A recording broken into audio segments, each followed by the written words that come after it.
মধ্যপ্রাচ্যে কি তবে তৃতীয় বিশ্বযুদ্ধের দামামা বেজে গেল? ডোনাল্ড ট্রাম্প বনাম ইরান, এই লড়াই এখন আর শুধু কথার লড়াই নেই, আক্ষরিক অর্থে এই যুদ্ধের ময়দানে গড়াচ্ছে। পরিস্থিতি এতটাই গরম যে সমরবিদরা বলছেন যে কোনো মুহূর্তে বড় কোনো বিস্ফোরণ ঘটে যেতে পারে। ট্রাম্পের আলটিমেটাম, 10 দিনের কাউন্টডাউন। প্রেসিডেন্ট ডোনাল্ড ট্রাম্প ইরানকে সাফ জানিয়ে দিয়েছেন তাদের পারমাণবিক কর্মসূচি আর মিসাইল নিয়ে নতুন চুক্তিতে আসতেই হবে। সময় দিয়েছেন মাত্র 10 থেকে 15 দিন। এই সময়সীমা পার হলেই কি হবে তার ইঙ্গিত মিলছে সাগরের বুকে। সাগরে বিশাল নৌ সমাবেশ, সাগরের বুকে ভাসমান এক একটি শহর। মার্কিন নৌবাহিনীর গর্ব, বিশ্বের বৃহত্তম বিমানবাহী রণতরী ইউএসএস জেরাল্ড আর ফোর্ড এখন আটলান্টিক পেরিয়ে ভূমধ্য সাগরের দিকে ছুটছে। এটি যোগ দেবে ওমান উপকূলে থাকা আব্রাহাম লিঙ্কন স্ট্রাইক গ্রুপের সাথে। যখন এই দুই দানব এক হবে, তখন আমেরিকার যে বিধ্বংসী ক্ষমতা তৈরি হবে তা দিয়ে যে কোনো দেশের মানচিত্র বদলে দেওয়া সম্ভব। সাথে আছে টমাহক মিসাইল দিয়ে ঠাসা ডেস্ট্রয়ারগুলো, যা ইরানের ভেতরে নিখুঁত নিশানায় আঘাত হানতে প্রস্তুত। আকাশে ডানা মেলছে মৃত্যুদূত। শুধু সাগর নয়, আকাশও এখন বারুদের গন্ধে ভারী। 120টিরও বেশি যুদ্ধবিমান মোতায়েন করেছে ওয়াশিংটন। এর মধ্যে আছে রাডারের চোখে ধুলো দিতে সক্ষম F-35 এবং F-22 স্টেলথ ফাইটার। 2003 সালে ইরাক যুদ্ধের পর এত বড় বিমান শক্তি আমেরিকা আর কখনো মোতায়েন করেনি। ব্রিটিশ বা ইউরোপীয় ঘাঁটিগুলো থেকে যেভাবে রসদবাহী বিমান আর তেলের ট্যাঙ্কার উঠছে, তাতে পরিষ্কার বোঝা যাচ্ছে আমেরিকা কোনো ছোটখাটো অভিযানের জন্য নয়, বরং একটি দীর্ঘ লড়াইয়ের প্রস্তুতি নিচ্ছে। বন্ধু যখন শত্রু, ব্রিটেন আমেরিকা লড়াই। কিন্তু এই যুদ্ধের উত্তেজনার মধ্যেই একটি নজিরবিহীন ঘটনা ঘটেছে। আমেরিকার দীর্ঘদিনের মিত্র ব্রিটেন হঠাৎ করে বেঁকে বসেছে। ব্রিটিশ প্রধানমন্ত্রী কিয়ার স্টারমার পরিষ্কার করে দিয়েছেন, আন্তর্জাতিক আইন লঙ্ঘনের ভয়ে তারা তাদের কোনো ঘাঁটি যেমন ডিয়েগো গার্সিয়াকে ইরান বিরোধী অভিযানে ব্যবহার করতে দেবেন না। এতে ট্রাম্প এতটাই ক্ষিপ্ত হয়েছেন যে তিনি চাগোস দ্বীপপুঞ্জ মারিসাসকে ফেরত দেওয়ার ব্রিটিশ সিদ্ধান্তে মার্কিন সমর্থন তুলে নিয়েছেন। অর্থাৎ যুদ্ধের আগেই মিত্রদের মধ্যে ফাটল ধরেছে। ইরানের পাল্টা চাল, বসে নেই তেহরানও। আপনি যদি ভাবেন ইরান ভয় পেয়ে পিছিয়ে যাচ্ছে, তবে ভুল করবেন। ইরান সরাসরি হুঁশিয়ারি দিয়েছে, আঘাত এলে তারা তার চেয়েও বড় প্রত্যাঘাত করবে। রাশিয়ার সাথে মহড়া, ওমান উপসাগরে রাশিয়ার সাথে নৌ মহড়া শুরু করেছে তারা। হরমুজ প্রণালী বন্ধ, বিশ্বের তেলের বাণিজ্যের জন্য লাইফলাইন খ্যাত হরমুজ প্রণালীর অংশবিশেষ বন্ধ করে দিয়েছে তেহরান। মাটির নিচে দুর্গ, স্যাটেলাইট ইমেজে দেখা যাচ্ছে ইরান তাদের পারমাণবিক স্থাপনাগুলোকে মাটির নিচে কয়েক স্তরের কংক্রিট দিয়ে ঢেকে ফেলছে। তারা আমেরিকাকে এমন এক চোরাগোপ্তা যুদ্ধের ফাঁদে ফেলতে চায় যা হবে অত্যন্ত ব্যয়বহুল। সমর বিশেষজ্ঞ মার্ক ক্যানসিয়ন বলছেন, এই লড়াই ভেনেজুয়েলার মতো সহজ হবে না। ইরানের ভৌগোলিক অবস্থান একে অনেক জটিল করে তুলেছে। হয়তো আমেরিকা দূরপাল্লার ক্ষেপণাস্ত্র দিয়ে IRGCর ঘাঁটি গুঁড়িয়ে দেবে, কিন্তু মাটির গভীরে থাকা পারমাণবিক কেন্দ্রগুলো ধ্বংস করা কি আদৌ সম্ভব?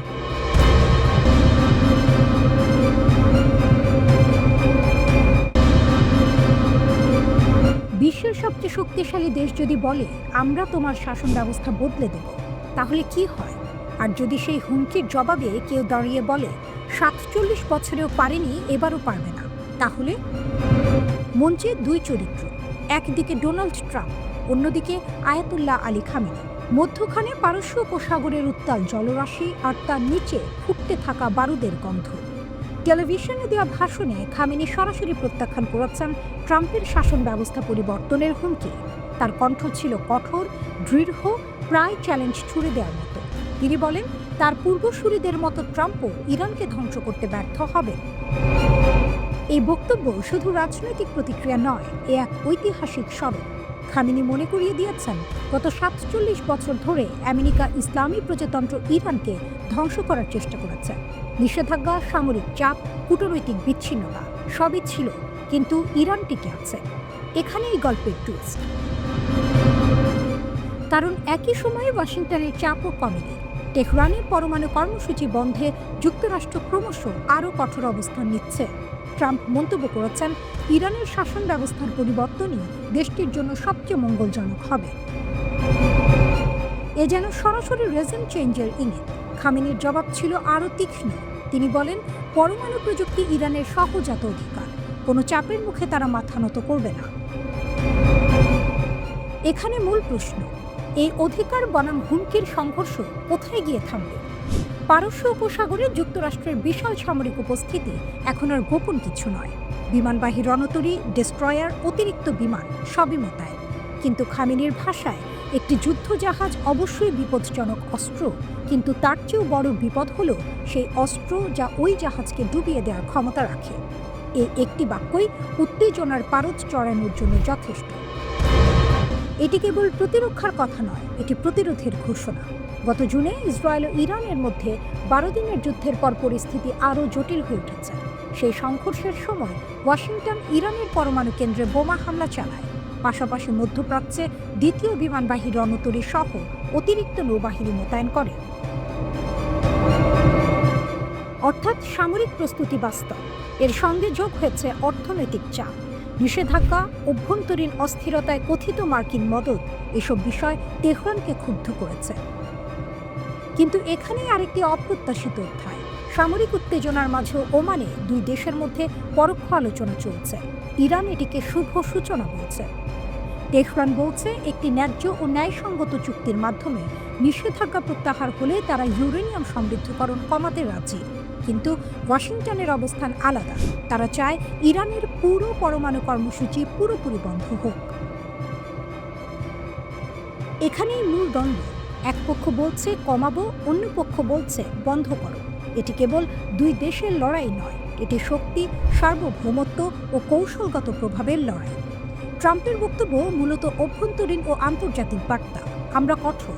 খামেনির জবাবও একইভাবে বার্তা, আমরা ভাঙব না। কিন্তু বাস্তবতা হলো, দুই দেশই সরাসরি পূর্ণাঙ্গ যুদ্ধে যেতে চায় না। কারণ পারস্য উপসাগর শুধু মানচিত্রের জলরাশি নয়, এটি বিশ্ব জ্বালানি সরবরাহের কেন্দ্রবিন্দু। এখানে আগুন লাগলে তার ধোঁয়া পৌঁছাবে এশিয়া, ইউরোপ, আমেরিকা সবখানে। ট্রাম্প কি সত্যি ইরানকে ধ্বংস করতে পারবেন, নাকি এই উত্তেজনা শেষ পর্যন্ত কূটনীতির টেবিলেই ঠান্ডা হবে?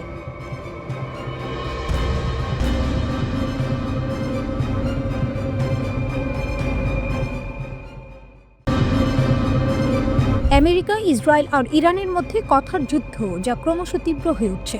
ডোনাল্ড ট্রাম্প আর ইসরায়েলের প্রধানমন্ত্রী বেনিয়ামিন নেতানিয়াহুর ফ্লোরিডায় মিটিংয়ের পর এই উত্তেজনা চরমে পৌঁছেছে। ট্রাম্প সরাসরি হুমকি দিয়েছেন, আর ইরান থেকে এসেছে কঠিন জবাব। একটি বাক্যযুদ্ধে পরিস্থিতি ক্রমশ তীব্র এবং জোরালো হয়ে উঠছে। ডোনাল্ড ট্রাম্পের একটি হুমকি আর ইরানের দৃঢ় প্রতিক্রিয়া। মিসাইল, পারমাণবিক অস্ত্র এবং লাল রেখা আবারও আলোচনার কেন্দ্রবিন্দুতে এসেছে, যখন ওয়াশিংটন শক্তি প্রয়োগের ইঙ্গিত দিচ্ছে। আর ইরান সতর্ক করেছে যে এর ফলাফলের প্রভাব ভুলে যাওয়া যাবে না।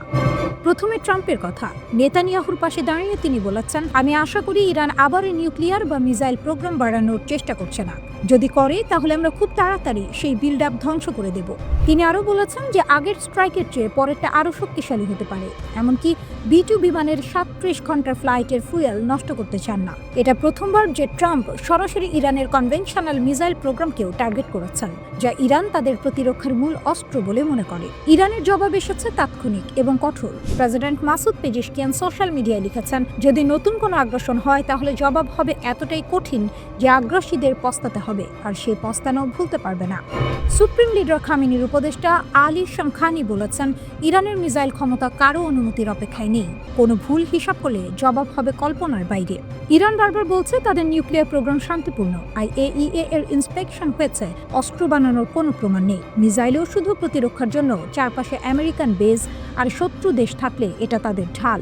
এখানে ইরানের শক্তির কথা বলতেই হবে। জুন 2025-এ ইসরায়েল আর আমেরিকা মিলে ইরানের নিউক্লিয়ার সাইটে বড় হামলা করেছে। অনেকে ভেবেছিল ইরান অনেকটা দুর্বল হয়ে যাবে, কিন্তু মাত্র 6 মাসের মধ্যে ইরান ফিরে এসেছে আরও শক্তিশালী হয়ে। তারা নতুন নিউক্লিয়ার অগ্রগতি ঘোষণা করেছে, রাশিয়ার সাহায্যে 3টে স্যাটেলাইট লঞ্চ করেছে, মিসাইল ড্রিল চালিয়েছে। এটা দেখাচ্ছে ইরানের রেজিলিয়েন্স বা সহনশীলতা কতটা। স্যাংশন, যুদ্ধ, চাপের মধ্যেও তারা পিছু হচ্ছে না। এই আত্মবিশ্বাসই তাদের শক্তি। রাশিয়া এর মধ্যে শান্তির আহ্বান জানিয়েছে। ক্রেমলিন বলছে সংযম রাখতে হবে, ডায়ালগ দরকার, এসকেলেশন কারো জন্য ভালো না। কিন্তু ট্রাম্প আর নেতানিয়াহু যেভাবে কথা বলছেন তাতে মনে হচ্ছে তারা ফোর্স দেখাতে প্রস্তুত। ইরানও বলছে তারা চুপ করে থাকবে না। এটা ডিপ্লোম্যাসি নয়, এটা ডিটারেন্সের খেলা।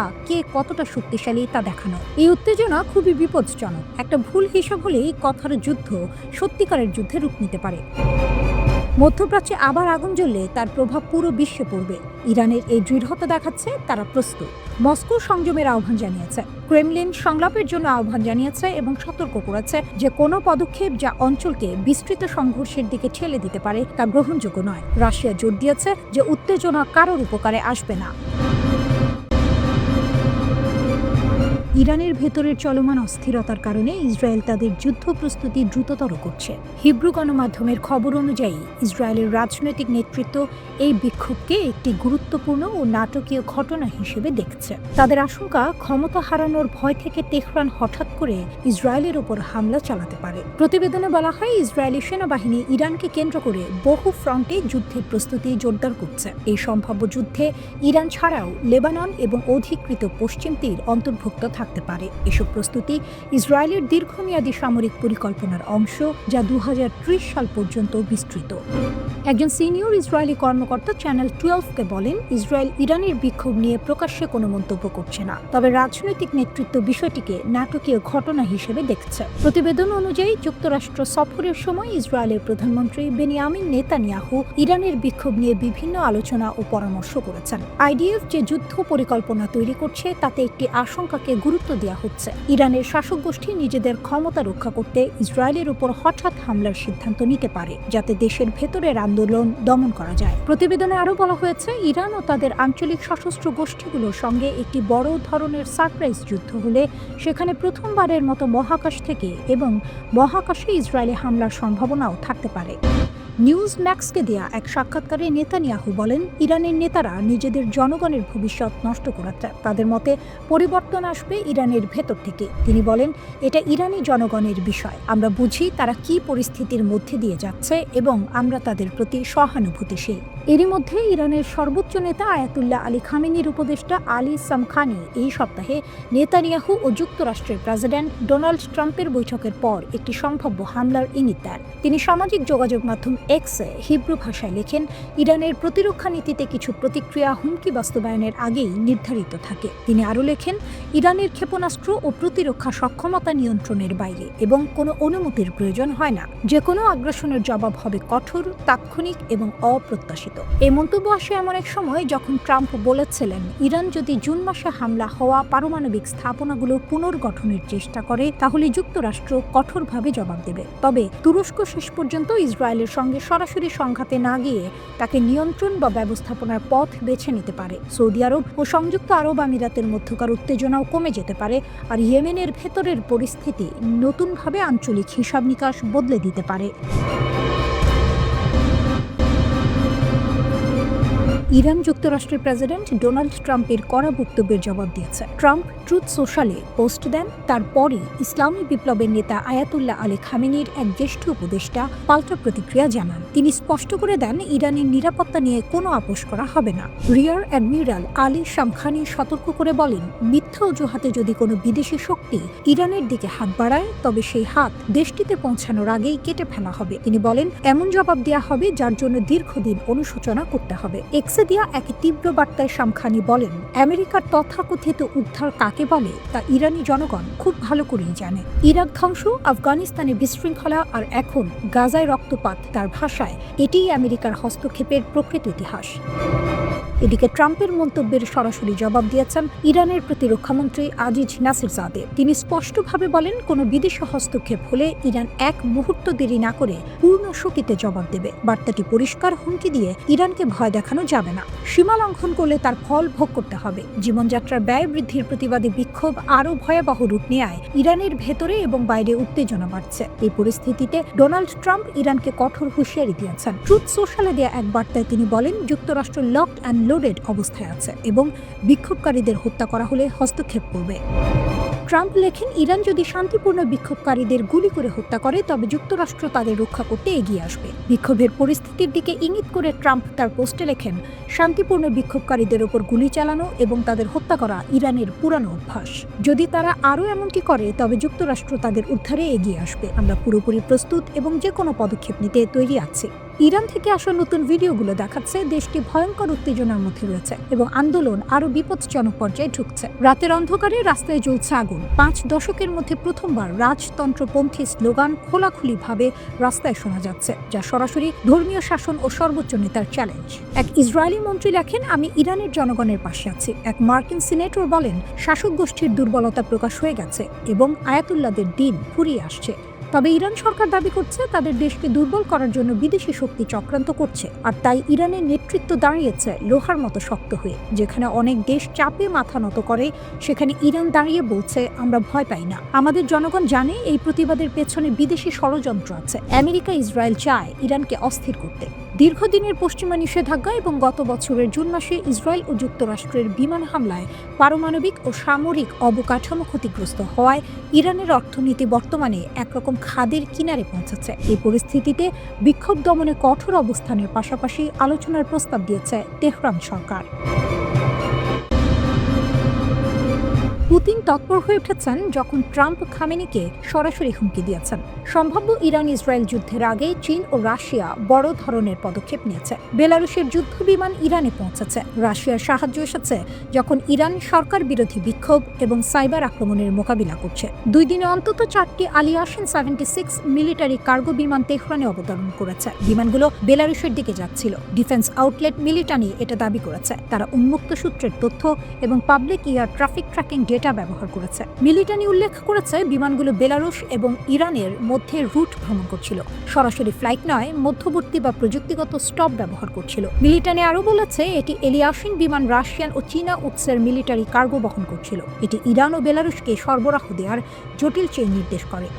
এলিয়াসিন পরিবহন বিমান ভারী মিলিটারি যন্ত্রপাতি, বড় পরিমাণ গোলা বারুদ এবং বড় উপাদান দীর্ঘ দূরত্বে বহনের জন্য ডিজাইন করা হয়েছে। এই ফ্লাইটের খবর এসেছে ঠিক একই দিনে যখন মার্কিন প্রেসিডেন্ট ডোনাল্ড ট্রাম্প সম্ভাব্য সামরিক পদক্ষেপের হুমকি দিয়েছেন। ট্রাম্প সতর্ক করেছেন যে ইরানি কর্তৃপক্ষ যদি শান্তিপ্রিয় বিক্ষোভকারীদের সহিংসভাবে হত্যা করে, যুক্তরাষ্ট্র হস্তক্ষেপ করবে। তিনি ঘোষণা করেছেন যুক্তরাষ্ট্র লকড এবং লোডেড এবং প্রস্তুত আছে। যদি ইরান বিক্ষোভ দমন করতে কঠোর ব্যবস্থা নেয়, যুক্তরাষ্ট্র তখন ব্যবস্থা নেবে। ইরান বড় ধরনের বিক্ষোভের মুখোমুখি। এই বিক্ষোভ একাধিক শহর এবং অঞ্চলে ছড়িয়ে পড়েছে। ইরানি মিডিয়া এবং মানবাধিকার সংস্থাগুলো নতুন মৃত্যুর খবর জানিয়েছে। অস্থিরতা মূলত সরকারের তীব্র মুদ্রা পতন এবং মৌলিক পণ্যের দাম বৃদ্ধির কারণে শুরু হয়েছে। ব্যবসায়ী, দোকানদার এবং বিশ্ববিদ্যালয়ের শিক্ষার্থীরা বিক্ষোভে যোগ দিয়েছে।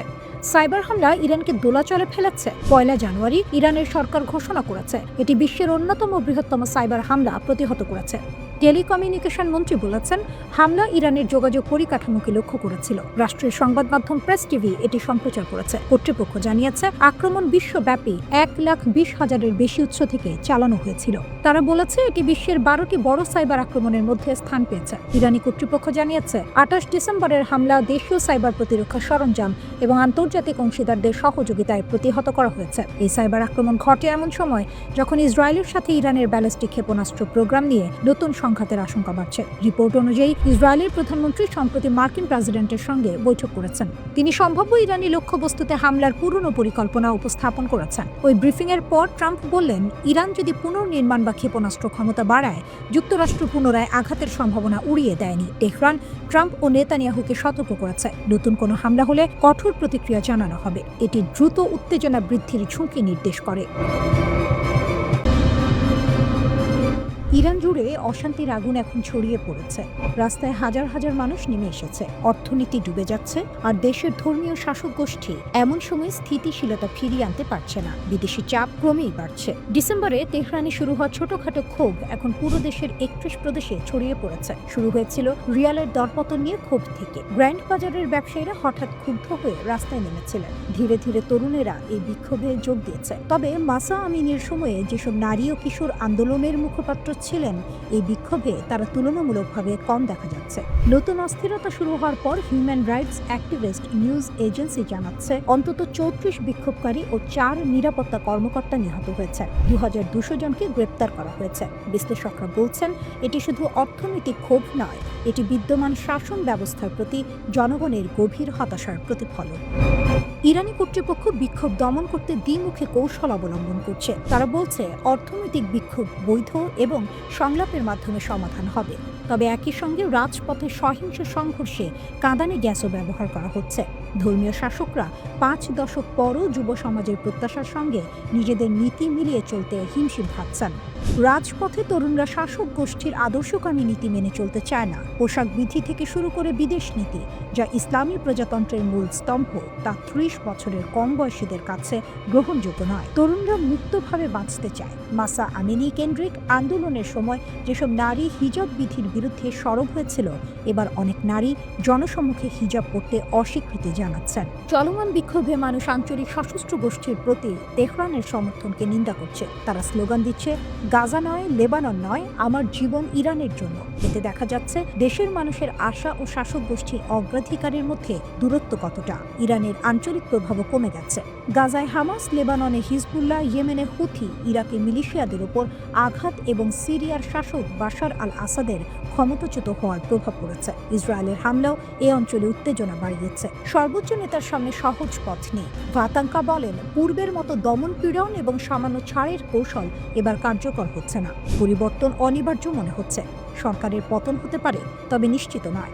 মধ্যপ্রাচ্যের অন্যান্য দেশে দেখা গেছে দীর্ঘকাল ক্ষমতায় থাকা শাসকরা কেবল তখনই পতিত হয় যখন বিক্ষোভ ও সামরিক হস্তক্ষেপ একত্রে ঘটে। যুক্তরাষ্ট্রের প্রেসিডেন্ট ট্রাম্প বলেছেন, নিরাপত্তা বাহিনী যদি নিরস্ত্র বিক্ষোভকারীদের উপর গুলি চালায় তিনি সমর্থন জানাবেন। তবে ইরানের সাধারণ মানুষ চায় না বিদেশি হস্তক্ষেপ। তারা চায় শান্তিপূর্ণ জীবন, বন্ধুত্ব এবং স্বাধীনতা। ইরানের সর্বোচ্চ নেতা আয়াতুল্লাহ আলী খামিনি বলছেন, দেশ শত্রুর কাছে আত্মসমর্পণ করবে না। তবে 86 বছর বয়সী এই নেতা এমন একটি সময়ের মুখোমুখি যেখানে তার নীতি, পারমাণবিক ক্ষেপণাস্ত্র এবং বিদেশি প্রভাব সব চ্যালেঞ্জের মুখোমুখি। ইসরায়েলের প্রধানমন্ত্রী বেনিয়ামিন নেতানিয়াহু বলেছেন, ইরানি জনগণ তাদের ভবিষ্যতের নিয়ন্ত্রণ নিজের হাতে নিচ্ছে। এটি একটি সিদ্ধান্তমূলক মুহূর্ত।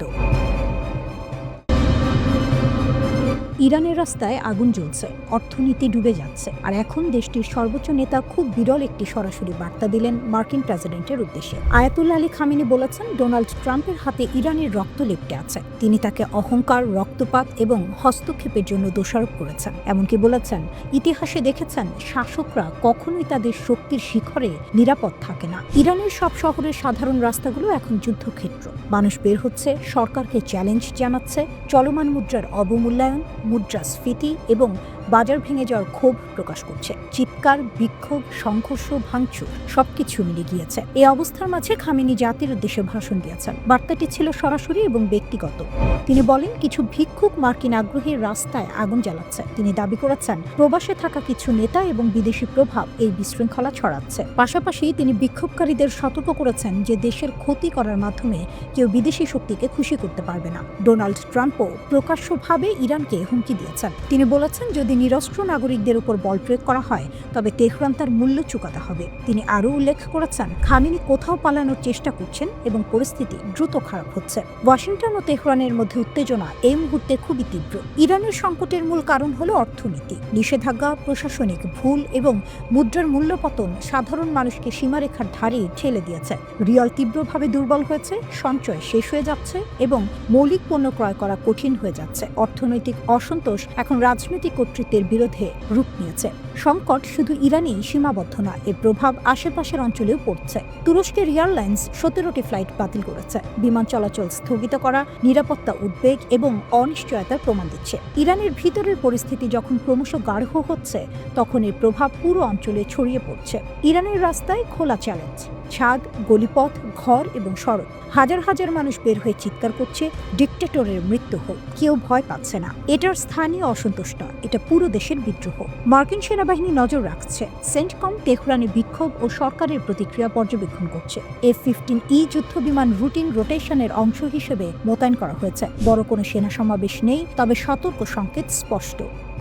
ওয়াশিংটন সরাসরি ইরানির জনগণের সঙ্গে কথা বলছে। মার্কিন স্টেট ডিপার্টমেন্ট পারস্য ভাষায় বার্তা দিয়েছে, ইরানিদের তাদের অধিকার রক্ষার জন্য ধন্যবাদ জানাচ্ছে। প্রবাসী ক্রাউন প্রিন্স রেজা পালভি জাতিকে সমর্থন জানাচ্ছেন। তিনি বলেছেন, আরও মানুষ রাস্তায় আসুক। বিক্ষোভের আগুনে তেহরানের সরকারি ভবনও জ্বলে উঠেছে। রাষ্ট্রীয় টেলিভিশনও এই ছবি সম্প্রচার করেছে। এরপর দেশ জুড়ে ইন্টারনেট এবং ফোন ব্ল্যাকআউট, বাজার বন্ধ, বেজারগুলো। মানবাধিকার গ্রুপ বলছে অন্তত 41 জন নিহত, 2270 জন আটক। তবে বিক্ষোভ থেমে নেই। চিৎকার, আগুন সব মিলিয়ে ইরানের নেতৃত্ব এখন বছরের সবচেয়ে বড় পরীক্ষায়। পরবর্তী পদক্ষেপ ইরানের ভবিষ্যৎ নির্ধারণ করবে। ইরানের পরিস্থিতি এখন সত্যিই ভয়ঙ্কর মোড় নিচ্ছে। দেশ জুড়ে বিক্ষোভ যত বাড়ছে ততই কড়া হচ্ছে সরকারের ভাষা। আর এইবার যে সতর্কবার্তা এসেছে সেটিকে অনেকেই বলছেন ইরানের ইতিহাসে সাম্প্রতিক সময়ের সবচেয়ে কঠোর হুঁশিয়ারি। ইরানের প্রধান বিচারপতি গোলাম হোসেইন মোহসেনি এজেই স্পষ্ট ভাষায় বলেছেন, যারা বিদেশি শক্তির সঙ্গে হাত মিলিয়ে দেশে অস্থিরতা তৈরি করছে তাদের জন্য আর কোনো দয়া দেখানো হবে না। তার ভাষায়, এখন থেকে কেউ যদি ইসলামী প্রজাতন্ত্রের বিরুদ্ধে শত্রুকে সাহায্য করে তাহলে কঠোর শাস্তি অনিবার্য। এই বক্তব্যের পেছনে ইঙ্গিত কার দিকে তা বুঝতে কষ্ট হয় না। ইরানের রাষ্ট্রীয় গণমাধ্যম সরাসরি যুক্তরাষ্ট্র ও ইসরায়েলের নাম উল্লেখ করেছে। বলা হয়েছে, এই দুই দেশ প্রকাশ্যেই ইরানের অভ্যন্তরীণ বিষয়ে হস্তক্ষেপ করছে, টুইট করছে, বক্তব্য দিচ্ছে, চাপ সৃষ্টি করছে। ইরানের সর্বোচ্চ নেতা আয়াতুল্লাহ আলী খামেনিও একই সুরে কথা বলেছেন। তিনি বলেছেন, এই বিক্ষোভ স্বতঃস্ফূর্ত নয়, এর পেছনে রয়েছে বিদেশি শক্তির উস্কানি। তার মতে, শত্রুরা চায় ইরান ভেঙে পড়ুক, কিন্তু ইরান মাথা নত করবে না। কিন্তু প্রশ্ন হলো, এই বিক্ষোভ শুরুই বা হলো কেন? এর শুরু অর্থনীতি থেকে। ডিসেম্বরে তেহরানের গ্র্যান্ড বাজারে দোকানিরা দোকান বন্ধ করে দেন, কারণ ইরানি মুদ্রার ভয়াবহ পতন। এই অর্থনৈতিক ক্ষোভই ধীরে ধীরে রূপ নেয় রাজনৈতিক বিক্ষোভে। বিক্ষোভ ছড়িয়ে পড়ে ইলাম, লোরেস্তান, কেরমানশাহ, হামাদান সহ পশ্চিম ও দক্ষিণ পশ্চিমাঞ্চলে। মানবাধিকার সংগঠনগুলো বলছে, দমন পীড়ন ভয়াবহ আকার নিয়েছে। একটি কুর্দি পর্যবেক্ষক গোষ্ঠীর দাবি, প্রথম 10 দিনেই গ্রেপ্তার হয়েছে 1,500-এর বেশি মানুষ। নিহতের সংখ্যা 35 ছাড়িয়েছে বলে দাবি করা হচ্ছে, যদিও সরকারিভাবে ইরান কোনো সংখ্যা জানায়নি। রাষ্ট্রীয় সংবাদ মাধ্যম অবশ্য বলছে, সহিংসতা হয়েছে। ব্যাংকে আগুন, দোকান লুট, পুলিশের সঙ্গে গুলির লড়াই, এসব ঘটনার কথা তারা তুলে ধরছে। মালিক শাহীতে জানাজার সময় সরকার বিরোধী স্লোগান দেওয়ার পর পরিস্থিতি নিয়ন্ত্রণের বাইরে চলে যায় বলে দাবি করা হয়েছে। এর মধ্যেই আন্তর্জাতিক চাপ বাড়ছে। মার্কিন প্রেসিডেন্ট ডোনাল্ড ট্রাম্প প্রকাশ্যে বলেছেন, যদি ইরানি নিরাপত্তা বাহিনী বিক্ষোভকারীদের ওপর গুলি চালায় তাহলে যুক্তরাষ্ট্র হস্তক্ষেপ করতে পারে। এই বক্তব্য ইরানকে আরও ক্ষুব্ধ করেছে, কারণ 1 বছরেরও কম সময় আগে ইরানের পারমাণবিক স্থাপনায় যুক্তরাষ্ট্র ও ইসরায়েল হামলা চালিয়েছিল, যাকে ইরান এখনও জাতীয় অপমান হিসেবে দেখে। ইরানের বক্তব্য পরিষ্কার, তারা মনে করে যুক্তরাষ্ট্র ও ইসরায়েল যুগের পর যুগ ধরে ইরানের শত্রু। তাদের ভাষায়, এই দুই শক্তি ইরানের বিজ্ঞানী, কমান্ডার, এমনকি শিশুদের মৃত্যুর জন্য দায়ী। অন্যদিকে মানবাধিকার সংস্থাগুলো সতর্ক করছে, হাসপাতাল থেকে আহত বিক্ষোভকারীদের গ্রেপ্তার করা হচ্ছে, যা আন্তর্জাতিক আইনের সরাসরি লঙ্ঘন। সব মিলিয়ে ইরান এখন এক ভয়ঙ্কর সন্ধিক্ষণে দাঁড়িয়ে। একদিকে চরম অর্থনৈতিক সংকট, অন্যদিকে বিদেশি হস্তক্ষেপের আশঙ্কা। তুরস্ক বনাম ইসরায়েল, আফ্রিকার নতুন খেলা। যখন সারা দুনিয়া ভেনেজুয়েলা, ইরান আর গ্রিনল্যান্ড নিয়ে ব্যস্ত, ঠিক তখনই আফ্রিকার এক কোণে শুরু হচ্ছে এক গুপ্ত কিন্তু অত্যন্ত গুরুত্বপূর্ণ সংঘাত। এই সংঘাতটি তুরস্ক এবং ইসরায়েলের। এটা শুধু অর্থনীতি বা কূটনীতি নয়, এটা সামরিক, গোয়েন্দা এবং শক্তির খেলা। জানুয়ারির 6 তারিখ তুরস্কের গোয়েন্দা প্রধান ইব্রাহিম কালিন ঘোষণা করলেন, পুরো আফ্রিকা এখন তুরস্কের কৌশলগত অগ্রাধিকার। এই ঘোষণা এসেছে ঠিক কয়েক সপ্তাহ পরে, যখন ইসরায়েল প্রথমবারের মতো সোমালিল্যান্ডকে স্বাধীন রাষ্ট্র হিসেবে স্বীকৃতি দিল। সোমালিল্যান্ড হলো এমন একটি অঞ্চল যা দশকের পর দশক ধরে স্বশাসিত, কিন্তু আনুষ্ঠানিকভাবে সোমালিয়ার অংশ। ইসরায়েলের লক্ষ্য এখানে সামরিক আধার তৈরি করা, যাতে তারা হুথি বাহিনীর হুমকি মোকাবিলা করতে পারে এবং লোহিত সাগরের নৌ পরিবহন রক্ষা করতে পারে। আর তুরস্ক, তারা আফ্রিকার হৃদয়ে নিজের প্রভাব বিস্তার করতে চাইছে, শক্তি, অর্থনীতি এবং কূটনীতিতে সামঞ্জস্য বজায় রেখে। তুরস্ক শুধু বাণিজ্যিকভাবে নয়, সামরিক ও গোয়েন্দা দিকেও সক্রিয়। তারা সরবরাহ করেছে বাইরাক্তার TB2 ড্রোন, প্রশিক্ষণ দিচ্ছে আফ্রিকার সামরিক বাহিনী। লিবিয়া, সোমালিয়া, সুদান, এসব জায়গায় তুরস্কের কার্যক্রম ইতিবাচক ফল দিচ্ছে। তুরস্কের বাণিজ্য আফ্রিকার সঙ্গে 2003 থেকে 8 গুণ বৃদ্ধি পেয়ে 2022 সালে $40.7 বিলিয়ন পৌঁছেছে। দূতাবাসের সংখ্যা বেড়েছে 12 থেকে 44। এটি শুধু অর্থনৈতিক প্রভাব নয়, সামরিক ও নিরাপত্তার প্রভাবও। ইসরায়েলের সোমালিল্যান্ড স্বীকৃতি তুরস্কের প্রভাবকে সরাসরি চ্যালেঞ্জ করছে। সোমালিয়া এই স্বীকৃতিকে অবৈধ ঘোষণা করেছে। তুরস্ক, মিশর এবং জিবুতি একসঙ্গে দাঁড়িয়ে ইসরায়েলের পদক্ষেপের বিরুদ্ধে কঠোর প্রতিবাদ জানিয়েছে। তুরস্ক আফ্রিকায় বিনিয়োগ করছে অবকাঠামো, মানবিক সহায়তা, সামরিক প্রশিক্ষণ এবং কূটনৈতিক সমর্থন দিয়ে। এটি শুধু সহমর্যাদা নয়, বরং দীর্ঘমেয়াদী কৌশলগত পরিকল্পনা। আফ্রিকায় শুরু হয়েছে নতুন গ্রেট গেম, সাহেল অঞ্চল, হর্ন অফ আফ্রিকা। এখানে তুরস্কের গোয়েন্দা কার্যক্রম, বিশেষ বাহিনী প্রশিক্ষণ এবং গোপন অভিযান বাড়ছে। ইসরায়েলের পদক্ষেপ তুরস্কের প্যান আফ্রিকান মডেলকে হুমকির মুখে ফেলেছে। এই সংঘাত ভবিষ্যতে শুধু হর্ন অফ আফ্রিকা নয়, পুরো আফ্রিকায় তুরস্ক এবং ইসরায়েলের প্রভাবকে প্রভাবিত করতে পারে। ভেনেজুয়েলা বা ইরান নিয়ে আমরা যতই আলোচনা করি, আফ্রিকা এখন গোপন সামরিক এবং কূটনৈতিক যুদ্ধক্ষেত্র হয়ে উঠেছে। তুরস্ক এবং ইসরায়েলের এই সংঘাত আগামী বছরগুলোতে নতুন মাত্রা যোগ করতে পারে। কে জিতবে আফ্রিকার এই নতুন খেলা? 2025 সালের জানুয়ারিতে ইসরায়েলি সরকারের গঠিত ন্যাগেল কমিটি একটি রিপোর্ট প্রকাশ করেছে, যেখানে বলা হয়েছে যে দেশটি তুরস্কের সাথে সম্ভাব্য যুদ্ধের জন্য প্রস্তুত হওয়া উচিত। তখন ইসরায়েলের একটি সরকারি কমিটি জানিয়েছে তুরস্কের অটোমান সাম্রাজ্যের প্রভাব পুনঃপ্রতিষ্ঠার প্রচেষ্টা অঞ্চলে উত্তেজনা সৃষ্টি করতে পারে। ইরানের সর্বোচ্চ ধর্মীয় নেতা আয়াতুল্লাহ আলী খামেনি যুক্তরাষ্ট্রের উদ্দেশ্যে দিয়েছেন কড়া ও স্পষ্ট বার্তা। তার বক্তব্যের পর স্বাভাবিকভাবেই বড় প্রশ্ন উঠে এসেছে, তাহলে কি ইরানের সামরিক বাহিনী ইতোমধ্যেই যুদ্ধের প্রস্তুতি নিয়ে ফেলেছে? একই সঙ্গে আরও একটি গুরুত্বপূর্ণ প্রশ্ন সামনে এসেছে, যুক্তরাষ্ট্র ও ইসরায়েলের পরবর্তী পদক্ষেপ আসলে কি হতে পারে? সম্প্রতি মার্কিন প্রেসিডেন্ট ডোনাল্ড ট্রাম্প ইরানকে ঘিরে একের পর এক কঠোর হুমকি দিয়েছেন। অনেকেই এখন জানতে চাইছেন, এসব হুমকি কি শুধু কথার মধ্যে সীমাবদ্ধ থাকবে, নাকি যুক্তরাষ্ট্র সত্যিই সেগুলো বাস্তবায়নের পথে হাঁটছে? তাহলে কি নতুন করে মধ্যপ্রাচ্যে বড় কোনো সংঘাত শুরু হতে যাচ্ছে? বর্তমান পরিস্থিতিতে ইরানের সরাসরি যুদ্ধ নয়, বরং দেশ জুড়ে সরকার বিরোধী বিক্ষোভ চলছে।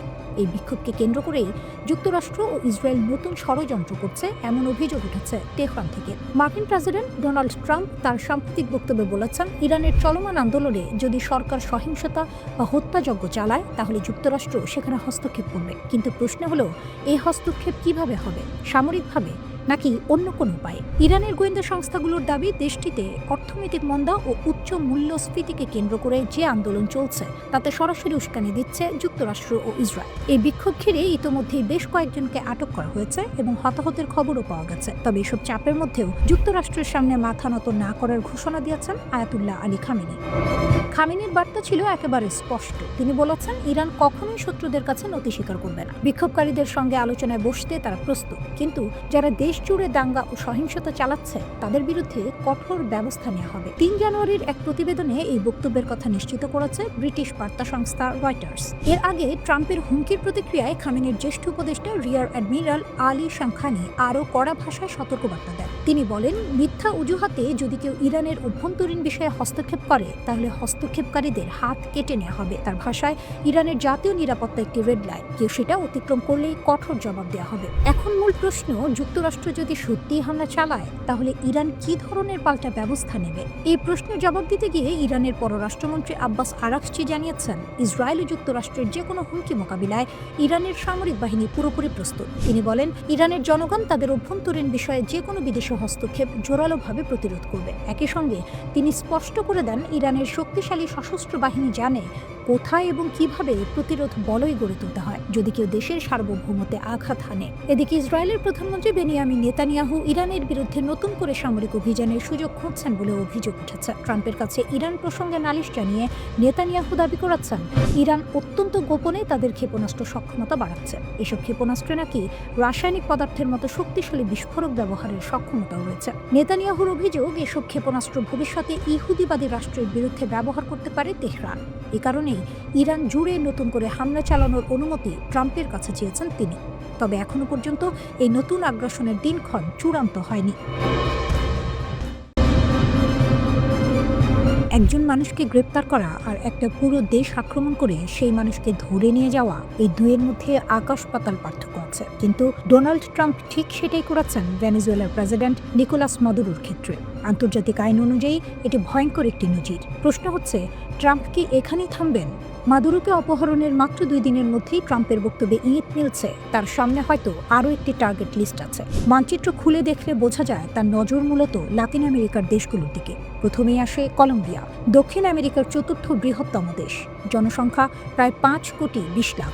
দেশটি তেল, সোনা, রূপা ও তামার মতো গুরুত্বপূর্ণ প্রাকৃতিক সম্পদে ভরপুর। কলম্বিয়ার প্রেসিডেন্ট গুস্তাভো পেট্রো দেশটির প্রথম বামপন্থী প্রেসিডেন্ট। ট্রাম্প তাকে একেবারেই পছন্দ করেন না। ট্রাম্প সরাসরি অভিযোগ করেছেন পেট্রো নাকি কোকেন উৎপাদন ও পাচারের সঙ্গে জড়িত। পরে ট্রাম্প পরিষ্কার করেন তিনি কলম্বিয়ায় মার্কিন অপারেশন চালানোর সম্ভাবনা উড়িয়ে দিচ্ছেন না।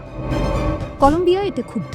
প্রেসিডেন্ট পেট্রো বলেছেন ট্রাম্প তার বিরুদ্ধে মিথ্যা অপবাদ দিচ্ছেন। পরিস্থিতি চরমে গেলে অস্ত্র হাতে নেওয়ার কথাও বলেছেন তিনি। অর্থাৎ একটি সরাসরি সামরিক সংঘাতের আশঙ্কা তৈরি হয়েছে। এরপর আসে কিউবা, ফিদেল কাস্ট্রোর দেশ। জনসংখ্যা প্রায় 1,10,00,000।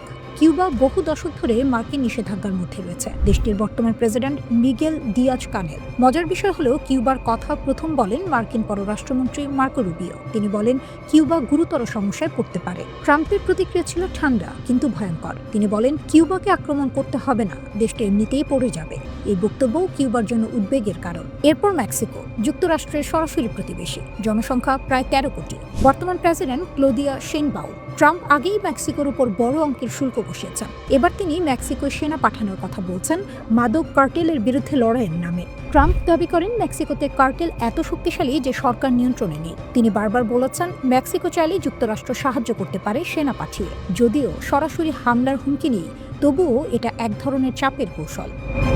লাতিন আমেরিকার বাইরে একেবারে আলাদা জায়গায় রয়েছে গ্রিনল্যান্ড। এটি ডেনমার্কের অংশ হলেও স্বায়ত্তশাসিত অঞ্চল। তেল, গ্যাস, রেয়ার আর্থ মিনারেল আর আর্কটিক অঞ্চলের কৌশলগত অবস্থানের কারণে ট্রাম্প দীর্ঘদিন ধরেই গ্রিনল্যান্ডে আগ্রহী। তিনি স্পষ্ট বলেছেন যুক্তরাষ্ট্রের জাতীয় নিরাপত্তার জন্য গ্রিনল্যান্ড দরকার। কিন্তু সমস্যা হলো ডেনমার্ক ন্যাটো সদস্য, যুক্তরাষ্ট্রও তাই। যদি যুক্তরাষ্ট্র গ্রিনল্যান্ডে হামলা চালায় তাহলে ন্যাটোর আর্টিকেল 5 অনুযায়ী সেটি হবে এক সদস্যের ওপর আরেক সদস্যের আক্রমণ। এর মানে ন্যাটোর ভবিষ্যতে প্রশ্নের মুখে পড়বে। ইরানও আছে যুক্তরাষ্ট্রের তালিকায়। যুক্তরাষ্ট্র ভেনেজুয়েলার প্রেসিডেন্ট নিকোলা মাদুরোকে অপহরণের ঘোষণা দেওয়ার কয়েক ঘন্টার মধ্যেই ইসরায়েলি রাজনীতিক ইয়ার লাপিদ ইরানের প্রতি হুমকির সুরে কথা বলেছেন। তিনি বলেছেন ইরানি শাসক গোষ্ঠীর উচিত ভেনেজুয়েলায় কি ঘটছে সেদিকে গভীরভাবে নজর রাখা। যুক্তরাষ্ট্রের প্রেসিডেন্ট ডোনাল্ড ট্রাম্প ও ইসরায়েলের প্রধানমন্ত্রী বেনিয়ামিন নেতানিয়াহুর বৈঠকের এক সপ্তাহের কম সময়ের মধ্যে মাদুরোকে জোর করে ক্ষমতা থেকে সরিয়ে দেওয়ার ঘটনা ঘটেছে। ওই বৈঠকে ট্রাম্প ইরানের বিরুদ্ধে নতুন করে হামলা চালানোর হুমকিও দেন। ভেনেজুয়েলার প্রেসিডেন্ট নিকোলাস মাদুরোকে আটক শুধু আঞ্চলিক সংকট নয়, এটি এখন বিশ্বব্যাপী কূটনৈতিক দ্বন্দ্বের সূচনা করেছে। আমেরিকার সেনারা যখন মাদুরোকে আটক করল, চীন হঠাৎ থেমে থাকার রোষ প্রকাশ করল। 2 দশক ধরে লাতিন আমেরিকায় বিনিয়োগ, ঋণ, তেল চুক্তি, কৌশলগত অবস্থান সবই চীনের হাত থেকে ছিনিয়ে যাওয়ার ঝুঁকিতে। পাশাপাশি চীন সরাসরি আমেরিকাকে হুঁশিয়ারি দিল মাদুরো এবং তার স্ত্রী সেলিয়া ফ্লোরেসকে অবিলম্বে মুক্তি দিতে হবে। ভেনেজুয়েলার সরকারকে উৎখাত করার প্রচেষ্টা বন্ধ করতে হবে। সব সমস্যার সমাধান কূটনৈতিক আলোচনার মাধ্যমে করতে হবে। চীন বলল এই ঘটনা গভীরভাবে উদ্বেগজনক। চীনের পররাষ্ট্র মন্ত্রণালয় স্পষ্টভাবে জানিয়েছে যুক্তরাষ্ট্রের এই কাজ আন্তর্জাতিক আইন লঙ্ঘন করেছে। মাদুরো এবং তার স্ত্রীর নিরাপত্তা নিশ্চিত করা, অবিলম্বে মুক্তি দেয়া, ভেনেজুয়েলার সরকারকে বেদখল না করার জন্য চাপ দেয়া এবং সব সমস্যার সমাধান কূটনৈতিক আলোচনার মাধ্যমে করার আহ্বান জানানো হয়েছে। কিন্তু চীনের সবচেয়ে বড় উদ্বেগ কেবল কূটনীতি নয়, অর্থ, তেল, প্রভাব সবই জড়িত। গত 2 দশকে চীন ভেনেজুয়েলায় ঢেলেছে $100 বিলিয়ন বেশি। ঋণ, অবকাঠামো, শক্তি প্রকল্প, মহাকাশ সহযোগিতা, কৌশলগত বিনিয়োগ সবকিছু। ভেনেজুয়েলার কাছে চীনের ঋণের পরিমাণ প্রায় $15.6 বিলিয়ন। বিনিয়োগের মাধ্যমে চীন লাতিন আমেরিকায় প্রভাব বিস্তার করছিল। ভেনেজুয়েলা হয়ে উঠেছিল চীনের জন্য গুরুত্বপূর্ণ দ্বার। ডোনাল্ড ট্রাম্প ক্ষমতায় আসার আগে হুগো চাভেজের অধীনে ভেনেজুয়েলা চীনের দরজা খুলেছিল। আর এখন মাদুরোকে আটক করার মুহূর্তে তিনি চীনের লাতিন আমেরিকা বিশেষ প্রতিনিধি কুশিওর সঙ্গে বৈঠক করেছিলেন। চীনের প্রেসিডেন্ট শি জিনপিং গত বছর $9.2 বিলিয়ন ক্রেডিট লাইন ঘোষণা করেছিলেন লাতিন আমেরিকা ও ক্যারিবিয়ান অঞ্চলের জন্য। ভেনেজুয়েলার মূল সম্পদ হলো তেল। বিশ্বের অন্যতম বড় তেল রিজার্ভ এখানে রয়েছে। দৈনিক প্রায় 1 মিলিয়ন ব্যারেল উৎপাদন হয়, যার বেশিরভাগই চীনের কাছে যায়। মাদুরোর আটক শুধু লাতিন আমেরিকার সংকট নয়, এটি এখন বৈশ্বিক শক্তিদ্বন্দ্ব।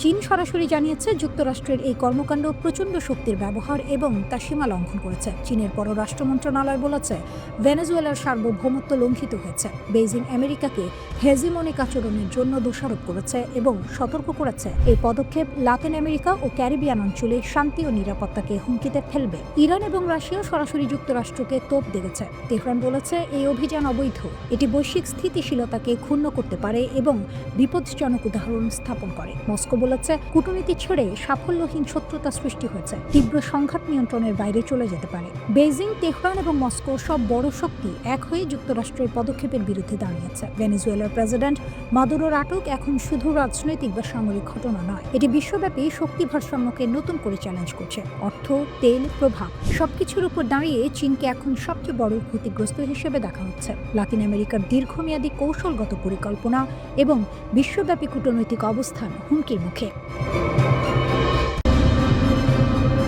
ইরান উত্তাল, আর হঠাৎ করে কেন দেশটির সবচেয়ে শক্তিশালী বাহিনী রেভলিউশনারি গার্ড বলছে নিরাপত্তা আমাদের রেড লাইন?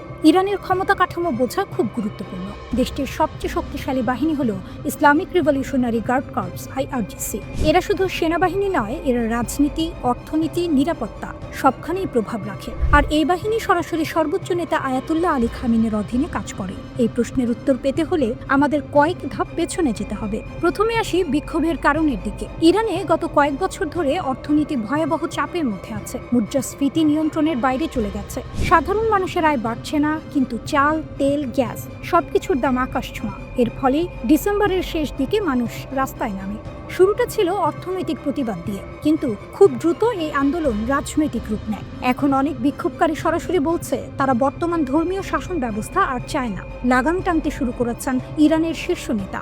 IRGC এক বিবৃতিতে বলেছে নিরাপত্তা একটি রেড লাইন। 1979 সালের ইসলামিক বিপ্লবের অর্জন রক্ষা করা আমাদের দায়িত্ব। এর মানে হলো ইরান সরকার মনে করছে পরিস্থিতি হাতের বাইরে যাচ্ছে, এখন আর নরম পথে হাঁটার সুযোগ নেই। এদিকে মাঠের পরিস্থিতি আরো ভয়ঙ্কর হচ্ছে। রাষ্ট্রীয় সংবাদ মাধ্যম বলছে তেহরানের কাছে কারাজ শহরে একটি সরকারি ভবনে আগুন দেওয়া হয়েছে। সংঘর্ষ এখন দুই পক্ষেই প্রাণ নিচ্ছে। মানবাধিকার সংস্থাগুলো বলছে বহু সাধারণ মানুষও মারা গেছেন, কিন্তু সঠিক সংখ্যা জানা যাচ্ছে না, কারণ সরকার ইন্টারনেট বন্ধ করে দিয়েছে। পশ্চিম ইরানের এক প্রত্যক্ষদর্শী ফোনে জানিয়েছেন সেখানে রেভলিউশনারি গার্ড মোতায়েন করা হয়েছে এবং গুলি চালানো হচ্ছে। এখন প্রশ্ন, এই অস্থিরতা কি শুধু ইরানের ভেতরের সমস্যা? এখানেই আন্তর্জাতিক রাজনীতি ঢুকে পড়ে। যুক্তরাষ্ট্রের প্রেসিডেন্ট ডোনাল্ড ট্রাম্প এবং পররাষ্ট্রমন্ত্রী মার্কো রুবিও প্রকাশ্যে বিক্ষোভকারীদের সমর্থন দিয়েছেন। রুবিও বলেছেন যুক্তরাষ্ট্র ইরানের সাহসী জনগণের পাশে আছে। ইরান সরকারের কাছে এটি সরাসরি বিদেশি হস্তক্ষেপ, তাই তেহরান শুরু থেকেই যুক্তরাষ্ট্র ও ইসরায়েলের দিকে আঙুল তুলছে। আরও একটি গুরুত্বপূর্ণ চরিত্র এখানে হাজির হয়েছেন, ইরানের শেষ শাহের ছেলে রেজা পাহলভি। তিনি বিদেশ থেকে বিক্ষোভকারীদের আহ্বান জানাচ্ছেন শুধু রাস্তায় নামলেই হবে না, শহরের কেন্দ্র দখল করতে হবে, পরিবহন, তেল, গ্যাস খাতে ধর্মঘট ডাকতে হবে। কিন্তু এখানেও যুক্তরাষ্ট্র সাবধানী। ট্রাম্প স্পষ্ট বলেছেন তিনি এখনই পাহলভির সঙ্গে দেখা করতে চান না। বিশ্লেষকদের মতে যুক্তরাষ্ট্র আগে দেখতে চায় সরকার টিকে যায় নাকি আন্দোলন জেতে। সবশেষে ট্রাম্প সরাসরি হুঁশিয়ারি দিয়েছেন। তিনি বলেছেন আপনারা যদি গুলি চালান আমরাও গুলি চালাতে শুরু করব। এই বক্তব্য পরিস্থিতিকে আরো বিপজ্জনক করে তুলেছে। সব মিলিয়ে ইরান এখন দাঁড়িয়ে আছে এক ভয়ঙ্কর মোড়ে। একদিকে রেভলিউশনারি গার্ডের রেড লাইন, অন্যদিকে জনগণের ক্ষোভ, বিদেশি চাপ এবং নেতৃত্বের প্রশ্ন। কেন এখন ইরানের উপর মার্কিন ইসরায়েল হামলার বিরোধিতা করছে আরব দেশগুলো? কয়েক বছর আগেও চিত্রটা ছিল একেবারে আলাদা। সৌদি আরব, সংযুক্ত আরব আমিরাত সহ অনেক আরব দেশে মনে করত ইরানই মধ্যপ্রাচ্যের সবচেয়ে বড় হুমকি। তাই যুক্তরাষ্ট্র যদি ইরানে সরকার পরিবর্তনের জন্য সামরিক হামলা চালাতো, অনেক আরব দেশ সেটাকে খারাপ চোখে দেখত না। কিন্তু 2025 সালের শেষে এসে পরিস্থিতি নাটকীয়ভাবে বদলে গেছে। আজ সেই আরব দেশগুলোই যারা একসময় ইরানের বিরোধী ছিল, এখন যুক্তরাষ্ট্রকে অনুরোধ করছে ইরানের উপর হামলা করবেন না। প্রশ্ন হলো হঠাৎ এই বদল কেন? এর উত্তর লুকিয়ে আছে ইসরায়েলের সাম্প্রতিক আচরণে। ইসরায়েলের গ্রেটার ইসরায়েল পরিকল্পনা গত প্রায় 2.5 বছর ধরে আরব নেতারা এক ভয়ঙ্কর বাস্তবতা সামনে থেকে দেখছেন। ইসরায়েল শুধু গাজায় হামলা চালাচ্ছে না, বরং ধীরে ধীরে পুরো অঞ্চলে নিজেদের প্রভাব বিস্তৃত করছে। ইসরায়েলের কিছু কট্টর নেতা প্রকাশ্যেই বলেছেন তাদের লক্ষ্য একটি গ্রেটার ইসরায়েল, যার সীমানা কি ইরাকের ইউফ্রেটিস নদী থেকে মিশরের নীল নদ পর্যন্ত। এই চিন্তাধারার বাস্তব প্রতিফলন আমরা দেখেছি গাজায় ভয়াবহ গণহত্যা, পশ্চিম তীরে অবৈধ বসতি বাড়ানো, সিরিয়া ও লেবাননের ভূখণ্ডে সরাসরি হামলা। কিন্তু সবচেয়ে বড় ধাক্কা আসে 2025 সালের সেপ্টেম্বর মাসে। কাতারে ইসরায়েলের হামলা আরবদের চোখ খুলে দেয়। সেই মাসে ইসরায়েল সরাসরি হামলা চালায় কাতারে, যে দেশটি আবার যুক্তরাষ্ট্রের ঘনিষ্ঠ মিত্র। আরব নেতারা তখন বুঝে যান আজ কাতার, কাল কে। এর আগেই 2025 সালের জুনে ইসরায়েলের চাপে যুক্তরাষ্ট্র ইরানের ওপর বিমান হামলা চালায়, যার লক্ষ্য ছিল ইরানের পারমাণবিক কর্মসূচি ধ্বংস করা। এই ঘটনাগুলো একসঙ্গে আরব বিশ্বকে স্পষ্ট বার্তা দেয় ইসরায়েল এখন পুরো অঞ্চলে একক আধিপত্য চায়। আরব দেশগুলোর আরেকটি হিসাব খুব বাস্তব। ইরান এমনিতেই দুর্বল হয়ে পড়েছে, কঠোর নিষেধাজ্ঞায় অর্থনীতি নড়বড়ে, মার্কিন ইসরায়েল হামলায় সামরিক সক্ষমতা ক্ষতিগ্রস্ত, সিরিয়ায় আসাদ সরকারের পতন, হিজবুল্লাহ মারাত্মক চাপে। আরব নেতাদের মতে এত দুর্বল ইরানের ওপর আবার হামলা অপ্রয়োজনীয়, বরং ইরান যদি পুরোপুরি ভেঙে পড়ে তাহলে তার ফলাফল হবে ভয়াবহ: গৃহযুদ্ধ, শরণার্থী সংকট, জঙ্গিবাদের বিস্তার, যা শেষ পর্যন্ত আরব দেশগুলোকেই ভুগতে হবে। তেল, গ্যাস আর হরমুজ প্রণালী। আরব দেশগুলোর সবচেয়ে বড় দুশ্চিন্তা হলো অর্থনীতি। ইরানে হামলা হলে পাল্টা প্রতিক্রিয়ায় হরমুজ প্রণালী বন্ধ হয়ে যেতে পারে, তেল ও গ্যাস সরবরাহের ভয়াবহ সংকট তৈরি হবে, দাম আকাশচুম্বী হবে। মিশরও আতঙ্কিত, কারণ ইরানে অস্থিরতা বাড়লে লোহিত সাগর ও সুয়েজ খাল ঝুঁকিতে পড়বে, যা মিশরের অর্থনীতির মেরুদণ্ড। বদলে যাওয়া শত্রুর তালিকা। সবচেয়ে বড় পরিবর্তনটি এসেছে হুমকি মূল্যায়নে। একসময় সৌদি আরবের প্রধান শত্রু ছিল ইরান, কাতারের শত্রু ছিল সৌদি, মিশরের চোখে কাতার ছিল অস্থিরতার উৎস। আজ সেই সমীকরণ ভেঙে গেছে। আজ অধিকাংশ আরব দেশের চোখে সবচেয়ে বড় হুমকি ইসরায়েল, কারণ সীমান্ত মানে না, আন্তর্জাতিক আইন মানে না, প্রকাশ্যে ভূখণ্ড দখলের কথা বলে। আরব নেতারা ভয় পাচ্ছেন ইসরায়েল হয়তো ইতোমধ্যেই গ্রেটার ইসরায়েলের পথে। ইসরায়েলের লাগামহীন আগ্রাসন আর মার্কিন সমর্থন আজ এমন এক পরিস্থিতি তৈরি করেছে যেখানে বিভক্ত আরব বিশ্বও একটি বিষয়ে একমত হচ্ছে: এই আগুন আর বাড়ানো যাবে না।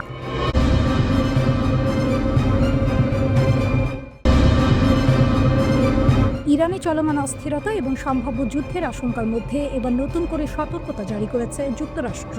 জেরুজালেমে অবস্থিত মার্কিন দূতাবাস একটি নতুন নিরাপত্তা সতর্কবার্তা প্রকাশ করেছে, যা স্পষ্টভাবে জানিয়ে দিচ্ছে পরিস্থিতি যে কোনো সময় খারাপের দিকে যেতে পারে। মার্কিন নাগরিকদের বলা হয়েছে তারা যেন তাদের ভ্রমণ পরিকল্পনা নতুন করে পর্যালোচনা করেন এবং হঠাৎ কোনো জরুরি পরিস্থিতির জন্য প্রস্তুত থাকেন।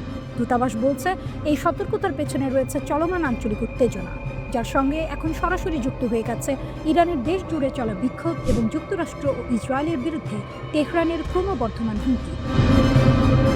ইরান এই মুহূর্তে কয়েক দশকের মধ্যে সবচেয়ে অস্থির সময় পার করছে। দেশ জুড়ে বিক্ষোভ, দ্রুত বিচার, কড়া নিরাপত্তা ব্যবস্থা এবং প্রতিশোধের হুঁশিয়ারি, সব মিলিয়ে পরিস্থিতি ভয়ঙ্কর রূপ নিচ্ছে। ইরানের নেতারা স্পষ্ট করে বলেছেন, যুক্তরাষ্ট্র বা ইসরায়েল যদি হস্তক্ষেপ করে তাহলে তার ফল ভোগ করতে হবে। এই বক্তব্যই পুরো অঞ্চল জুড়ে বড় সংঘাতের আশঙ্কা আরও বাড়িয়ে তুলেছে। এই প্রেক্ষাপটে ইসরায়েলে থাকা মার্কিন নাগরিকদের ব্যক্তিগত নিরাপত্তা বাড়ানোর আহ্বান জানিয়েছে দূতাবাস। সবাইকে বলা হয়েছে সতর্ক থাকতে হবে, সরকারি নির্দেশনা নিয়মিত অনুসরণ করতে হবে এবং পরিস্থিতি দ্রুত খারাপ হলে সঙ্গে সঙ্গে পদক্ষেপ নেওয়ার জন্য মানসিকভাবে প্রস্তুত থাকতে হবে। মার্কিন নাগরিকদের স্টেপ বা স্মার্ট ট্রাভেলার এনরোলমেন্ট প্রোগ্রামে নাম লেখানোর পরামর্শ দেওয়া হয়েছে, যাতে জরুরি অবস্থায় দ্রুত যোগাযোগ করা যায়। পাশাপাশি পাসপোর্ট যেন হালনাগাদ থাকে সেই বিষয়েও গুরুত্ব দেওয়া হয়েছে, কারণ হঠাৎ করেই দেশ ছাড়ার প্রয়োজন হতে পারে। এর আগেই মার্কিন পররাষ্ট্র দপ্তর আরও কঠোর একটি সতর্কতা জারি করেছে। ইরানে থাকা সব মার্কিন নাগরিককে অবিলম্বে দেশ ছাড়তে বলা হয়েছে। ভাষাটি ছিল খুবই কঠিন এবং সরাসরি। বলা হয়েছে কোনো ধরনের সাহায্য, সুরক্ষা বা উদ্ধার অভিযান আশা করা যাবে না, অর্থাৎ যদি কেউ সমস্যায় পড়ে যুক্তরাষ্ট্র কিছুই করতে পারবে না। এখনই ইরান ছাড়েও, এই বার্তায় কার্যত পৌঁছে দেওয়া হয়েছে মার্কিন নাগরিকদের কাছে। ইরানে চলমান বিক্ষোভ ইতিমধ্যেই ভয়াবহ রূপ নিয়েছে। পুলিশের সঙ্গে সংঘর্ষে বহু মানুষ নিহত হয়েছে। সরকার ব্যাপক ধরপাকড় শুরু করেছে। দেশের বড় অংশে ইন্টারনেট ও মোবাইল নেটওয়ার্ক বন্ধ করে দেওয়া হয়েছে। সরকারের দাবি এসব বিক্ষোভ বিদেশি শক্তির উস্কানিতে হচ্ছে। মার্কিন ভার্চুয়াল দূতাবাস জানিয়েছে এমনকি শুধু আমেরিকান পাসপোর্ট বহন করাও গ্রেপ্তারের কারণ হতে পারে। দ্বৈত নাগরিকদের বলা হয়েছে তারা যেন শুধু ইরানি পাসপোর্ট ব্যবহার করে দেশ ছাড়েন। যারা দেশ ছাড়তে পারছেন না তাদের নিরাপদ জায়গায় আশ্রয় নেওয়া এবং খাবার, পানি, ঔষধ মজুত রাখার পরামর্শ দেওয়া হয়েছে। এই সংকটের পেছনে রয়েছে যুক্তরাষ্ট্র, ইসরায়েল ও ইরানের মধ্যে দীর্ঘদিনের উত্তেজনা। গত গ্রীষ্মে ইরানের পারমাণবিক স্থাপনায় যুক্তরাষ্ট্র ও ইসরায়েলের হামলার পর থেকেই পরিস্থিতি আরও খারাপ হয়েছে। প্রেসিডেন্ট ডোনাল্ড ট্রাম্প দাবি করেছেন ইরানকে পারমাণবিক অস্ত্র তৈরি থেকে আটকাতেই এই হামলা করা হয়েছে, যা ইরান অস্বীকার করছে। হোয়াইট হাউস জানিয়েছে ট্রাম্প সব বিকল্প খোলা রেখেছেন। প্রয়োজনে সামরিক শক্তি ব্যবহার করতেও তিনি পিছপা হবেন না। ইরান পাল্টা হুঁশিয়ারি দিয়েছে যুক্তরাষ্ট্র বা ইসরায়েল হস্তক্ষেপ করলে তাদের ঘাঁটি ও সেনারা লক্ষ্যবস্তু হবে। একই সঙ্গে ইরান দাবি করেছে তারা বিদেশি গুপ্তচর ও নাশকতার প্রমাণ পেয়েছে।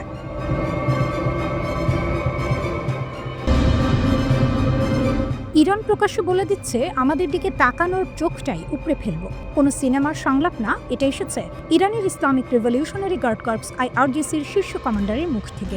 ইরানের IRGC স্থলবাহিনীর প্রধান ব্রিগেডিয়ার জেনারেল মোহাম্মদ কারামি স্পষ্ট ভাষায় ঘোষণা দিয়েছেন, ইরানের সেনাবাহিনী এখন ফুল রেডি। কেউ যদি ভুল করে ইরানের ওপর হামলার চিন্তা করে তাহলে তার জবাব হবে দ্রুত, কঠোর এবং চূড়ান্ত। কারামি বলেন, ইরানের সশস্ত্র বাহিনীগুলোর মধ্যে সমন্বয় এখন সর্বোচ্চ পর্যায়ে। স্থল, আকাশ, সাইবার সব দিকেই প্রস্তুতি চলছে। প্রতিদিন নতুন সক্ষমতা তৈরি করা হচ্ছে যেন নতুন ধরনের হুমকি এলেই সঙ্গে সঙ্গে মোকাবিলা করা যায়। কিন্তু এখানে একটি গুরুত্বপূর্ণ শব্দ আছে, হাইব্রিড ওয়ার। কারামির দাবি অনুযায়ী ইরান এখন শুধু সামরিক যুদ্ধের মুখে নয়, তারা লড়ছে একসাথে অনেকগুলো ফ্রন্টে। অর্থনৈতিক চাপ, সামাজিক অস্থিরতা, সাংস্কৃতিক আক্রমণ, রাজনৈতিক ষড়যন্ত্র, সাইবার হামলা, নিরাপত্তা হুমকি। অর্থাৎ এটা বন্দুক বনাম বন্দুকের লড়াই না, এটা পুরো সিস্টেম ভেঙে দেওয়ার যুদ্ধ। তবুও কারামি বলছেন, ইরানের নিরাপত্তা সীমান্ত থেকে শুরু করে দেশের গভীর পর্যন্ত পুরোপুরি নিয়ন্ত্রণে আছে। তার সেই বিখ্যাত হুঁশিয়ারি, যে চোখ আমাদের ভূমির দিকে লোভ করে তাকাবে সেই চোখ উপড়ে ফেলা হবে। এদিকে শুধু স্থলবাহিনী নয়, আকাশ থেকে হুঁশিয়ারি এসেছে। IRGCর অ্যারোস্পেস ফোর্সের প্রধান ব্রিগেডিয়ার জেনারেল মাজিদ মুসাভি জানিয়েছেন, ইরানের ক্ষেপণাস্ত্র ও আকাশ প্রতিরক্ষা ব্যবস্থা এখন সর্বোচ্চ প্রস্তুত অবস্থায় রয়েছে। তিনি বলেন, যদি কেউ ইরানের জনগণের উপর হামলা চালায় তাহলে জবাব হবে নির্ণায়ক ও বিধ্বংসী। আর এখানেই সবচেয়ে গুরুত্বপূর্ণ তথ্যটা আসে। মুসাভির দাবি অনুযায়ী সাম্প্রতিক 12 দিনের যুদ্ধের পর ইরানের ক্ষেপণাস্ত্র উৎপাদন আগের চেয়ে আরও বেড়েছে। মানে যুদ্ধ ইরানকে দুর্বল করেনি, বরং আরও প্রস্তুত করেছে। এর আগেও ইরানের প্রতিরক্ষামন্ত্রী আজিজ নাসিরজাদে বলেছিলেন, ইরানের হাতে এমন কিছু চমক আছে যেগুলো হামলাকারীরা কল্পনাও করতে পারবে না। তিনি স্পষ্ট করে দিয়েছেন, ইরানে হামলা হলে শুধু হামলাকারী দেশই নয়, যারা সেই হামলায় সহযোগিতা করবে তাদের ঘাঁটি, স্বার্থ সবই বৈধ লক্ষ্যবস্তু হবে, পৃথিবীর যেখানেই থাকুক না কেন। এখন প্রশ্ন, যুক্তরাষ্ট্র কি করছে? এদিকে যুক্তরাষ্ট্র ও তার আঞ্চলিক মিত্ররা কাতারের আল উদেইদ ঘাঁটিতে নতুন এয়ার ও মিসাইল ডিফেন্স সমন্বয় সেল চালু করেছে। উদ্দেশ্য, মধ্যপ্রাচ্য জুড়ে একসাথে প্রতিরক্ষা জোরদার করা। রয়টার্সের তথ্য অনুযায়ী ইরান আগেই প্রতিবেশী দেশগুলোকে সতর্ক করেছে, যুক্তরাষ্ট্র যদি হামলা করে তাহলে ওই দেশগুলোর ভেতরে থাকা মার্কিন ঘাঁটিও নিরাপদ থাকবে না। এমনকি আল উদেইদ ঘাঁটি থেকে মার্কিন সেনাদের 14 জানুয়ারির মধ্যে সরে যেতে বলা হয়। প্রতিরক্ষা জোরদার করা হয়েছে, হামলার অপশন টেবিলেই আছে। সব মিলিয়ে পরিস্থিতি এখন একেবারে আগুন। একদিকে ইরান বলছে, আমরা প্রস্তুত, ভয় পাই না। অন্যদিকে যুক্তরাষ্ট্র বলছে, দেখি কি হয়।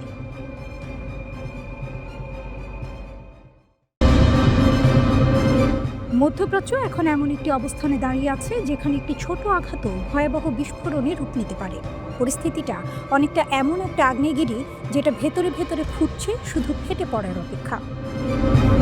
এই প্রেক্ষাপটে যদি ইরানে কোনো সামরিক হামলা হয় তাহলে সেটাকে শুধু একটি দেশের উপর আক্রমণ হিসেবে দেখা যাবে না। ইরানে হামলা মানে পুরো মধ্যপ্রাচ্যে যুদ্ধের অ্যালার্ম বেজে ওঠা। ইরান এই ব্যাপারে একদম পরিষ্কার অবস্থান নিয়েছে। দেশটির শীর্ষ নেতারা বারবার বলেছেন, সীমা পেরোলে পাল্টা জবাব আসবে, আর সেটা হবে বহুমুখী ও বিধ্বংসী। ইরানের পার্লামেন্ট স্পিকার মোহাম্মদ বাকির কালিবাফ সরাসরি যুক্তরাষ্ট্রকে উদ্দেশ্য করে এই হুঁশিয়ারি দিয়েছেন। এমন এক সময় এই বক্তব্য এলো যখন ইরানের ভেতরে সরকার বিরোধী বিক্ষোভ চলছে এবং বাইরের চাপও বাড়ছে। কালিবাফ বলেন, আমেরিকা যদি ইরানে নতুন করে সামরিক হামলার পথ বেছে নেয় তাহলে শুধু ইসরায়েল নয়, মধ্যপ্রাচ্যে থাকা মার্কিন সামরিক ঘাঁটি ও নৌ পরিবহন কেন্দ্রগুলো ইরানের বৈধ লক্ষ্যবস্তুতে পরিণত হবে। এটা খুবই গুরুত্বপূর্ণ একটি বক্তব্য, কারণ এখানে তিনি শুধু ইসরায়েলের কথা বলেননি, তিনি ইঙ্গিত দিয়েছেন কাতার, সৌদি আরব, কুয়েত ও বাহরাইনে থাকা মার্কিন সামরিক ঘাঁটিগুলোর দিকে। এই দেশগুলো দীর্ঘদিন ধরেই যুক্তরাষ্ট্রের ঘনিষ্ঠ মিত্র। এখান থেকেই মধ্যপ্রাচ্যে অনেক মার্কিন সামরিক অভিযান পরিচালিত হয়। ইরানের বক্তব্য খুব স্পষ্ট, যদি এই ঘাঁটিগুলো ব্যবহার করে ইরানে হামলা চালানো হয় তাহলে সেগুলোকেও আঘাতের আওতায় আনা হবে। এখন প্রশ্ন হলো, ইরান কি সত্যি এটা করতে পারবে? বিশেষজ্ঞদের মতে ইরানের সামরিক সক্ষমতা হালকাভাবে নেওয়ার সুযোগ নেই। ইরানের হাতে রয়েছে উন্নত ব্যালিস্টিক ক্ষেপণাস্ত্র, দীর্ঘপাল্লার ড্রোন প্রযুক্তি এবং সবচেয়ে বড় কথা, পুরো মধ্যপ্রাচ্য জুড়ে তাদের আঞ্চলিক মিত্রদের শক্ত নেটওয়ার্ক। লেবাননে হিজবুল্লাহ, ইয়েমেনে হুথি, ইরাকে সশস্ত্র গোষ্ঠী, সব মিলিয়ে ইরান এমন একটি অবস্থানে আছে যেখানে চাইলে তারা একসাথে একাধিক ফ্রন্টে চাপ তৈরি করতে পারে। এ কারণেই সামরিক বিশ্লেষকরা বলছেন, ইরানে হামলা হলে সেটা কখনোই সীমিত থাকবে না, সংঘাত ছড়িয়ে পড়বে পুরো অঞ্চলে। তেলের বাজার অস্থির হবে, নৌপথে ঝুঁকির মুখে পড়বে এবং বিশ্ব অর্থনীতিতেও বড় প্রভাব পড়তে পারে। তবে এখানে একটি গুরুত্বপূর্ণ বিষয় আছে, ইরান যে এত কড়া ভাষায় হুঁশিয়ারি দিচ্ছে তা যুদ্ধ শুরু করার জন্য নয়, বরং যুদ্ধ ঠেকানোর কৌশল হিসেবেই দেখছেন অনেক বিশ্লেষক। ইরানের দৃষ্টিতে যুক্তরাষ্ট্র ও ইসরায়েল তাদের নিরাপত্তার সবচেয়ে বড় হুমকি, কারণ মধ্যপ্রাচ্যের বিভিন্ন দেশে থাকা মার্কিন ঘাঁটি ও নৌবহর ব্যবহার করেই ইরানের বিরুদ্ধে হামলা চালানো হতে পারে। তাই ইরান আগেই পরিষ্কার করে দিচ্ছে, আমাদের ভূখণ্ডে আঘাত এলে সেই হামলার উৎস ও সহযোগী সবাই বৈধ লক্ষ্য হবে। এর পেছনে আরেকটি রাজনৈতিক হিসাবও আছে। দেশের ভেতরে বিক্ষোভ ও চাপের সময় বাইরের হুমকি সামনে এনে জাতীয় সংহতি জোরদার করা, এটা বহু রাষ্ট্রই করে থাকে। ইরানের ক্ষেত্রেও বিষয়টি ব্যতিক্রম নয় বলে মনে করছেন বিশ্লেষকরা। সব মিলিয়ে বলা যায়, মধ্যপ্রাচ্য এখন চরম উত্তেজনার এক বিপজ্জনক মোড়ে দাঁড়িয়ে। একটি ভুল সিদ্ধান্ত, একটি অপ্রয়োজনীয় আঘাত, আর তাতেই গোটা অঞ্চল ঢুকে যেতে পারে এমন এক সংঘাতে যার আগুন ছড়িয়ে পড়বে অনেক দূর পর্যন্ত। এই আগ্নেয়গিরি কি ফাটবে, নাকি শেষ মুহূর্তে কেউ ব্রেক টানবে?